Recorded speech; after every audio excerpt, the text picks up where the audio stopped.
Bismillahirrahmanirrahim. Assalamualaikum warahmatullahi wabarakatuh. Perkenalkan, nama saya Nisrina Nurtakiyah dengan NIM 2008056 dari Prodi Administrasi Pendidikan kelas 2A. Di sini saya akan membahas bab 4, yaitu individu dalam organisasi. Bab ini memberikan dasar pijakan untuk memahami perilaku individu. Dasar utama yang dimaksud adalah memahami individu sebagai unit analisis utama mempelajari perilaku organisasi. Untuk itu, perlu dipahami lebih dahulu mengenai berbagai perspektif terhadap individu. A. Persepsi, komunikasi, kepribadian, dan emosi. Yang pertama yaitu persepsi dan komunikasi. Persepsi memiliki makna penting dalam perilaku manusia.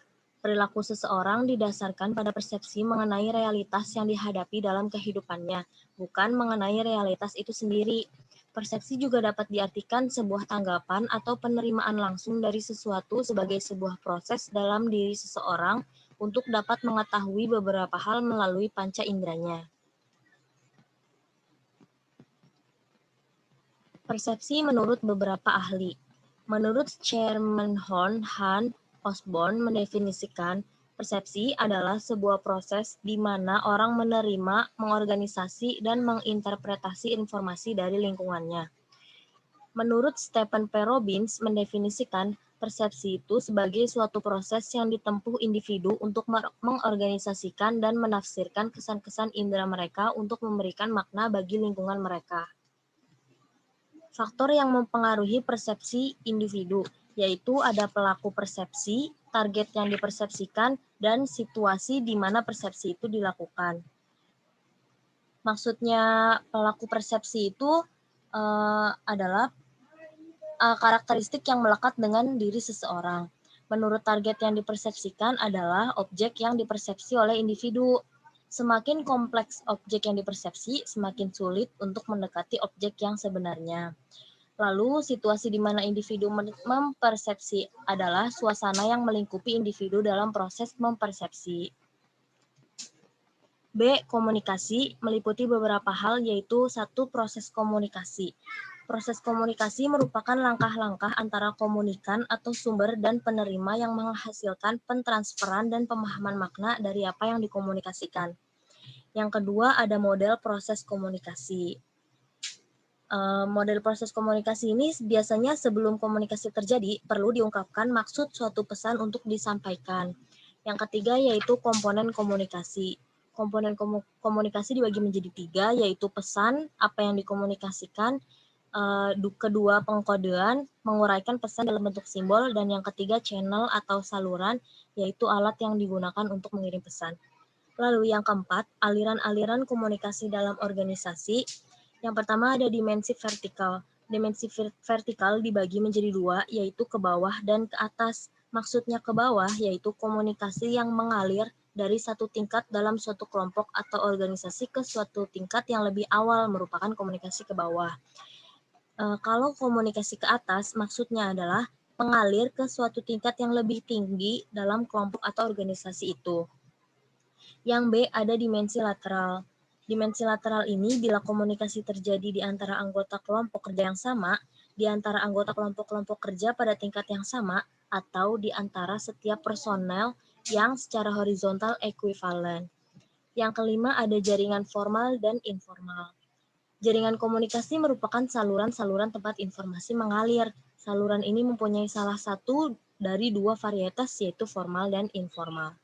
Yang keenam ada komunikasi nonverbal. Komunikasi nonverbal menjelaskan pesan yang dihantar lewat gerakan tubuh, intonasi, atau tekanan kepada kata-kata, air muka, dan jarak fisik antara pengirim dan penerima. Yang ketujuh ada penghambat dalam komunikasi agar efektif, yaitu ada penyaringan, persepsi selektif, dan emosi. Dan bahasa. Yang kedua ada kepribadian. Kepribadian secara umum diartikan sebagai karakteristik psikologis seseorang untuk suatu tindakan atas perilakunya. Menurut beberapa ahli, yaitu Gordon W. Allport, kepribadian adalah organisasi dinamis pada masing-masing sistem psikofisik yang menentukan penyesuaian unik terhadap lingkungannya. Menurut Robert Kirchner dan Angelo Kinicki, Kepribadian adalah gabungan dari ciri fisik dan mental yang stabil yang memberi identitas pada individu. Menurut Carl Gustav Jung, kepribadian adalah suatu totalitas segala peristiwa psikis yang disadari maupun yang tidak disadari. Menurut Sigmund Freud, kepribadian terdiri dari 3 sistem utama, yaitu ide, ego, dan superego. 5 faktor utama kepribadian, yaitu faktor kelahiran. Faktor ini berkaitan dengan penampilan kerja seseorang dalam lingkup pekerjaannya. Di samping itu juga turut memengaruhi bagaimana interaksi sosialnya dengan sesama pekerja ataupun dengan atasan. Yang kedua ada sifat yang menyenangkan. Tentunya berkaitan dengan penampilan kerja seseorang dalam pelayanan kerjanya. Banyak studi mengenai faktor kepribadian ini dan ditemukan bahwa tidak ada hubungannya antara sifat yang menyenangkan dengan penampilan atau produktivitasnya dalam suatu tim kerja. Yang ketiga yaitu sifat berhati-hati.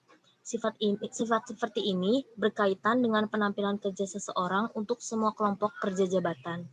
Yang keempat ada keseimbangan emosi. Keseimbangan emosi merupakan suatu hal yang penting yang memengaruhi penerapan dari keahlian atau kemampuannya.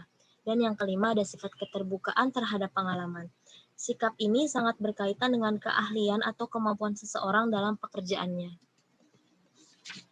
Faktor penentu kepribadian, yaitu satu faktor keturunan.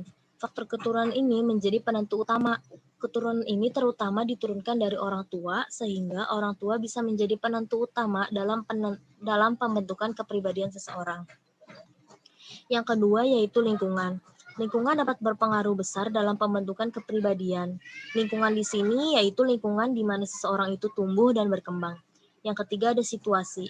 Situasi atau keadaan yang baik, harmonis, bisa membentuk kepribadian yang baik. Tempat kendali atau kontrol. Yang pertama ada eksternal. Eksternal ini berarti individu di sini meyakini dan percaya bahwa apa yang terjadi pada mereka telah dikontrol oleh kekuatan dari luar diri mereka, seperti keberuntungan atau kesempatan. Yang kedua ada internal. Internal ini berarti seseorang yang meyakini dan percaya bahwa mereka mengendalikan hal-hal yang terjadi pada mereka. Apa yang terjadi pada mereka merupakan sesuatu yang sudah mereka kendalikan sebelumnya, sehingga apa yang mereka alami sudah dapat mereka duga hasilnya. Yang ketiga ada emosi. Menurut Daniel Goleman, kecerdasan emosional adalah kemampuan lebih yang dimiliki seseorang dalam memotivasi diri, ketahanan dalam menghadapi kegagalan, mengendalikan emosi dan menunda kepuasan, serta mengatur keadaan jiwa. Emosi merujuk pada suatu perasaan dan pikiran-pikiran khasnya, suatu keadaan biologis dan psikologis, dan serangkaian kecenderungan untuk bertindak. 3 pola yang berhubungan dengan emosi yaitu sifat. Sifat serangkaian perasaan manusia yang alami. Kedua, emosi, yaitu tingkat perasaan yang timbul dari seseorang akan suatu hal. Dan yang ketiga, mood atau suasana hati. Perasaan yang tingkat timbulnya lebih sedikit daripada emosi, dan itu tergantung pada kurangnya rangsangan. A. Jenis kelamin dan emosi. Perbedaannya, wanita lebih menunjukkan emosi dari pria. Contoh lain juga wanita lebih sering memperlihatkan emosinya kecuali kemarahan daripada pria. B. Memilih emosi pekerjaan yang emosional.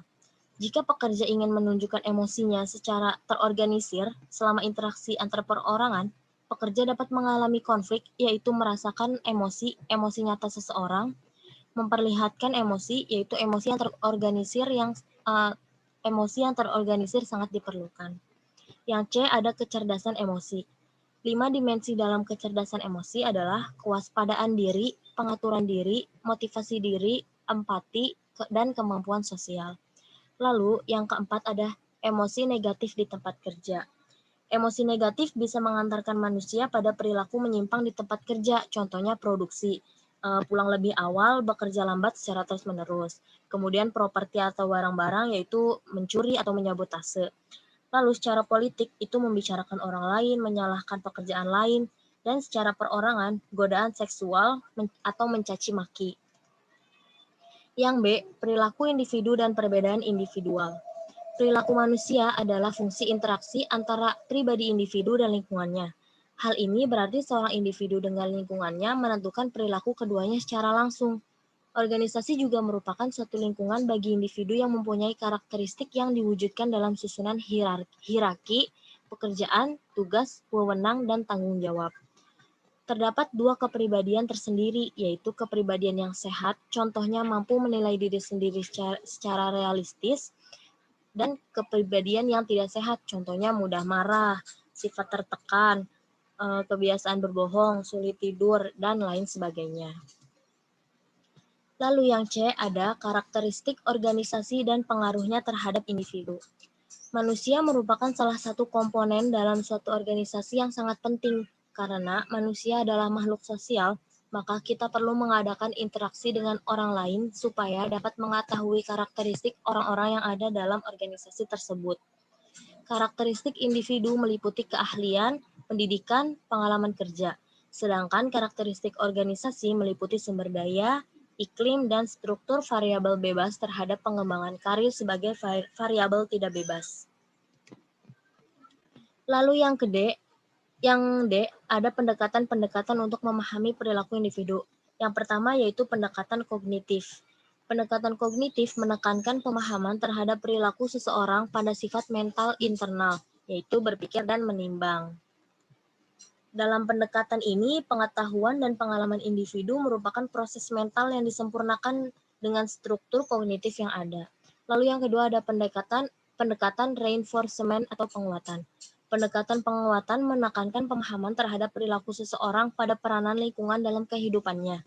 Pendekatan ini menyatakan bahwa perilaku ditentukan oleh lingkungan, baik sebelum terjadinya perilaku maupun sebagai hasil dari perilaku. Lalu yang ketiga ada pendekatan psikoanalitis. Pendekatan ini menekankan pada peranan sistem personalitas dalam menentukan suatu perilaku. Adapun perilaku itu timbul dari ketegangan yang dihasilkan oleh tidak tercapainya keinginan yang berasal dari masing-masing individu. Dalam pendekatan psikoanalitis, keinginan dan harapan dihasilkan dalam ide dan kemudian diproses, dikerjakan oleh masing-masing individu. Lalu yang terakhir ada multiple intelligence. Pengertiannya yaitu, kecerdasan merupakan istilah yang digunakan untuk menjelaskan sejumlah kemampuan yang dimiliki manusia dalam bentuk pikiran atau tindakan. Kecerdasan majemuk merupakan kecerdasan ganda yang dimiliki oleh seorang individu. Howard Gardner adalah orang yang mengembangkan konsep kecerdasan majemuk ini. Dalam kajian Gardner diperkenalkan 8 kecerdasan manusia yang sudah diidentifikasi yaitu kecerdasan verbal atau bahasa. Kecerdasan ini dicirikan oleh kepekaan akan makna dan urutan kata. Lalu, kecerdasan logika atau matematika terwujud dalam pikiran analitik dan saintifik. Yang ketiga, ada kecerdasan spasial atau visual. Kecerdasan ini biasa terampil menghasilkan imaji mental dan menciptakan representasi grafis. Yang keempat, kecerdasan tubuh atau kinestetik. Terwujud dalam bentuk koneksi atau hubungan antara pikiran dan tubuh.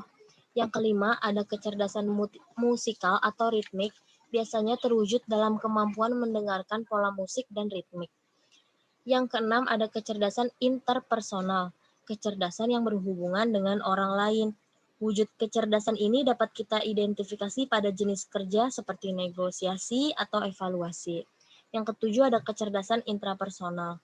Kecerdasan interpersonal terwujud dalam bentuk kemampuan memahami dan mengartikulasikan cara kerja terdalam dari karakter dan kepribadian. Lalu yang kedelapan ada kecerdasan spiritual. Kecerdasan ini terwujud dalam sebuah kombinasi dan kesadaran interpersonal dan kecerdasan intrapersonal dengan sebuah komponen nilai yang ditambahkan padanya. Cukup sekian yang dapat saya sampaikan, kurang lebihnya mohon maaf. Wabillahi taufiq wal hidayah. Wassalamualaikum warahmatullahi wabarakatuh.